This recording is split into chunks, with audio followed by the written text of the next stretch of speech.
Hello people, BDX ওয়েবসাইটের পক্ষ থেকে এইচটিএমএল এবং সিএসএস ভিডিও টিউটোরিয়ালসের 23তম সম্ভবত, এনিওয়েজ 23তম ভিডিওতে আপনাদের সবাই ওয়েলকাম জানাইতেছি, অথবা 24তম ভিডিওতে আপনাদের ওয়েলকাম জানাইতেছি। আমি ফয়সাল আহমেদ। সো আজকের ভিডিও টিউটোরিয়ালে আমরা শিখব দুটা ডিফারেন্ট জিনিস। একটা হচ্ছে কীভাবে আমরা একই সিএসএস স্টাইলিং দুইটা আলাদা আলাদা ট্যাগসের ক্ষেত্রে, অর্থাৎ দুইটা আলাদা আলাদা এইচটিএমএল এলিমেন্টের ক্ষেত্রে আমরা অ্যাপ্লাই করতে পারি, এবং কীভাবে আমরা একটা এইচটিএমএল এলিমেন্টের একটা পার্টকে, অর্থাৎ একটা ট্যাগের ভিতরে ছোট্ট একটা পার্টকে আমরা কীভাবে সিএসএস স্টাইলে অ্যাপ্লাই করতে পারি। সো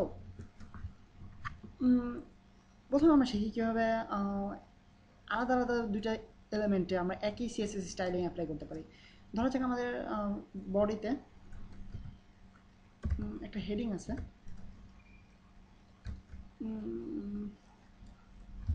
মাম্মা চলো ওয়েবসাইট বানাই। সো ধরা যাক আপনারা, আমি বলতেছি যে চলেন একটা ওয়েবসাইট বানাই, এবং যেহেতু আমরা সবাই ফ্রেন্ডস, অথবা আমি বলবো মাম্মা চলো ওয়েবসাইট বানাই। দেন আমার একটা প্যারাগ্রাফ আছে যেখানে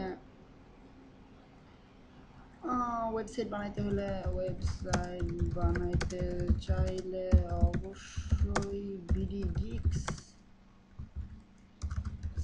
সাইট এর টিউটোরিয়ালগুলা দেখতে হইব। সো নিজের একটু অ্যাডভার্টাইজমেন্ট চালাই নিলাম এই ফাঁকে। এনিওয়েজ আপনারা এসে কিছু মনে করতেছেন না, বাট আপনারা আশা করি আমার টিউটোরিয়ালসগুলো দেখলে আপনারা খুব সহজেই এবং খুবই স্টাইলিশভাবে একটা ওয়েবসাইট তৈরি করতে পারবেন, এবং আপনারা আশা করবো আপনারা সবাই খুব সুন্দর সুন্দর এবং চরম চরম ওয়েবসাইট ক্রিয়েট করবেন, এবং আমাকে অবশ্যই লিঙ্কসগুলো পোস্ট করবেন, অথবা আমাকে বিডিএক্স ওয়েবসাইটের কন্ট্যাক্ট পেজ থেকে আমাকে মেল করতে পারেন। আমি অবশ্যই আপনাদের ওয়েবসাইটগুলো দেখবো, এবং অবশ্যই আপনাদের প্রশংসা করবো যদি আপনারা আমার টিউটোরিয়ালগুলোর প্রশংসা করেন। অন্যথায় আপনাদের ওয়েবসাইটগুলো আমি দেখবো কিনা সেটাও সেই ব্যাপারে আমার সন্দেহ আছে। এনিওয়েজ, সো ধরা যাক আমাদের একটা প্যারাগ্রাফ আছে এবং একটা হেডিং আছে। সো আমরা চাইতেছি হেডিংটাতে লাল কালার হবে এবং প্যারাগ্রাফটাতে লাল কালার হবে, অথবা হেডিংটা বোল্ড হরফে থাকলে আমাদের প্যারাগ্রাফটা আমরা বোল্ড হরফে রাখতে চাই।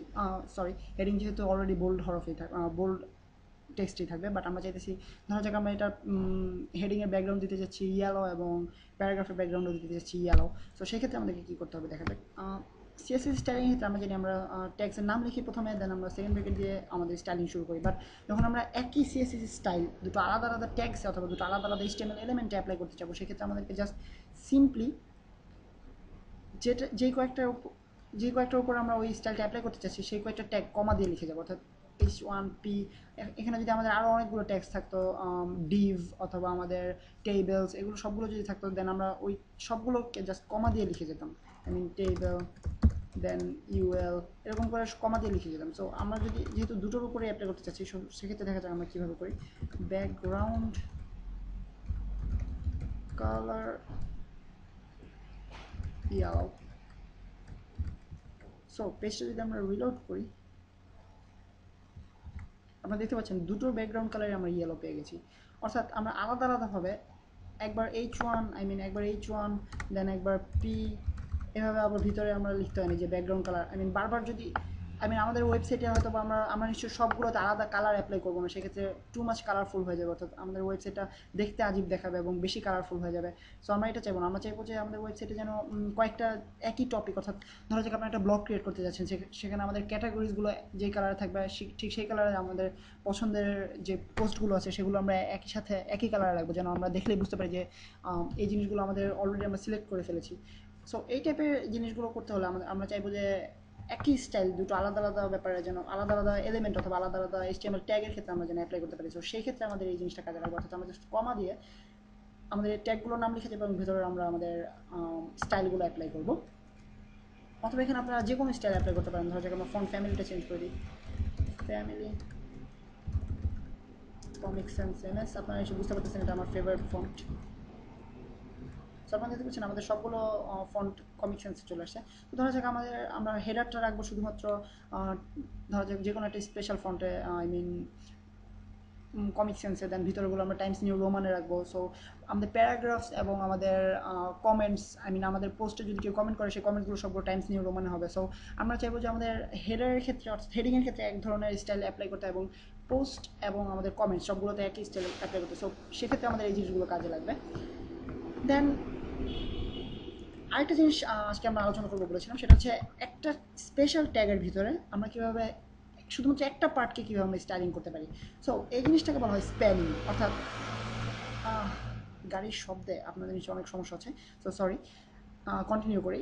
আমরা বলতেছিলাম যে স্প্যানিং স্প্যানিং করতে গেলে আমাদেরকে, আই মিন আমরা এই প্যারাগ্রাফটার ভিতরে, এই ট্যাগটার ভিতরে ধরা যাক আমরা চাইতেছি বিডি গিক্স এই নামটাকে একটু স্পেশালি স্টাইলিং করতে, অর্থাৎ আমরা চাইতেছি যেন এই জিনিসটা ভিউয়ারের এক্সট্রাভাবে চোখে পড়ে। সো আমরা যদি শুধুমাত্র পি ট্যাগের আন্ডারে যদি করি, তাহলে পুরো পুরো ব্যাপারটাতেই আমাদের অ্যাপ্লাই হবে সিএসএস স্টাইলটা, অর্থাৎ আমাদের পুরো প্যারাগ্রাফটাতেই সিএসএস স্টাইলটা অ্যাপ্লাই হবে। সো আমরা যদি এটা ফন্ট চেঞ্জ করতে চাই বিডি গিক্সের, এটা যদি আমরা পি ট্যাগের আন্ডারে কোডিং করি, সিএসএস কোডিং করি, সেক্ষেত্রে আমাদের পুরো প্যারাগ্রাফটারই ফন্ট চেঞ্জ হয়ে যাবে। সো এক্ষেত্রে আমাদেরকে কী করতে হবে, এক্ষেত্রে যে জিনিসটা করতে হবে সেটা হচ্ছে স্প্যানিং। স্প্যান আপনার হচ্ছে এই জিনিসটা আসলে আমি নিজে বানাইনি, আই মিন স্প্যান নামটা আপনারা নিজে থেকে একটা কিছু লিখে দিলে হবে না, এটা স্ট্রেটলি স্প্যানই লিখতে হবে, অন্য কিছু লিখলে হবে না, আসলে স্প্যানিং লিখলে হবে না। আপনারা দেখতে পারবেন এটা কোনো নীল কালার হয়ে যাচ্ছে না, এটা অথবা এটা কোনো কোড না, আই মিন ট্যাগ না। সো আমাদেরকে স্প্যান লিখতে হবে exactly. Then span, I mean আমরা যেই জিনিসটাকে স্টাইলিং করতে যাচ্ছি আলাদাভাবে, সেটাকে আমরা একটা ওপেনিং ট্যাগ এবং ক্লোজিং ট্যাগ দেবো, স্প্যান নামের একটা ট্যাগ। দেন আমরা এই স্প্যানটাকে কালারিং করবো, আই মিন স্প্যানটাকে আমরা স্টাইলিং করবো। সো দেখা যাক আমরা কীভাবে স্প্যান স্টাইলিং করি। ঠিক নর্মাল স্টাইলে আমরা যেভাবে স্প্যানিং করি, আমরা যেভাবে সিএসএস কোডিং করি ঠিক সেভাবে। ধরা যাক আমরা ফন্ট ফ্যামিলি দেবো, ফন্ট সাইজ আর ফন্ট স্টাইল চেঞ্জ করা যাক, font style italic, font colour আর কালার শুধু, আগে আপনাদেরকে বলা হয়েছে যে ফন্টের ক্ষেত্রে আমরা শুধুমাত্র কালার লিখি, ফন্ট কালার লিখতে হয় না। Font colour blue.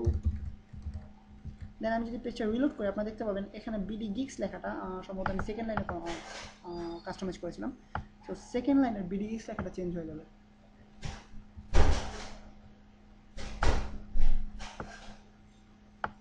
সো আমাদের স্প্যানের আমরা স্টাইলটা বিডি গিক্স শুধুমাত্র এই লেখাটাতে দেখতে পাচ্ছি।